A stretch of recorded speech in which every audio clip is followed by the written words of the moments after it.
Шығыс медицинасы қашанда демалыс жалқаудың емес, жан еңбегі деген қағиданы ұстанады. Әрбір адам ауа райы қолайлы болса, далаға шығып, жаяу жүріп қайтса немесе белгілі бір уақыттарда саябақты, көшенің көрікті жерлерін аралап, серуендеуді тұрақты түрде әдетіне айналдырса, ол оның денсаулығына өте пайдалы. Нұржан, сондай-ақ таза ауада жаттығып немесе бимен айналса екі есе пайдалы екен. Сол үшін кемінде аптасына бір рет таза ауада билеңіздер. Денсаулыққа пайдалы, көңілдеріңіз көтеріліп, іштегі жаман негативтерді шығарасыздар.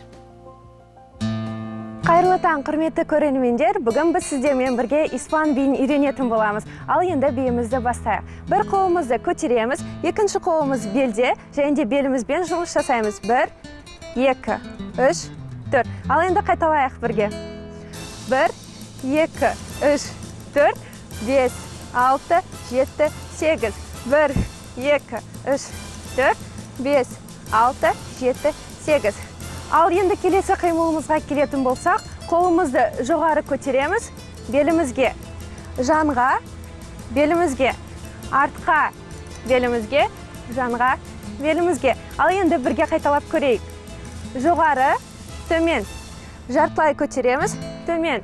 Екінші позицияда жартылай, және де жоғары көтереміз, 2 рет айналамыз. Келесі қимылымызда қолымызды шапалақтаймыз, аяғымызбен жартылай отырамыз. Ал кеттік. 1, 2, 3, 4, 5, 6, 7, 8. 1, 2, 3, 4, 5, 6, 7, 8. Келесі қимылымызға келетін болсақ, бір қолымызды көтереміз, жанға бір қолымыз белде. Екінші жаққа түсіреміз. Ал енді қайталап көрейік. 1, 2, 3, 4, 5, 6, 7, 8. 1, 2, 3, 4, 5, 6, 7, 8. 1, 2, 3, 4, 5, 6, 7, 8. 1, 2, 3, 4, 5, 6, 7, 8.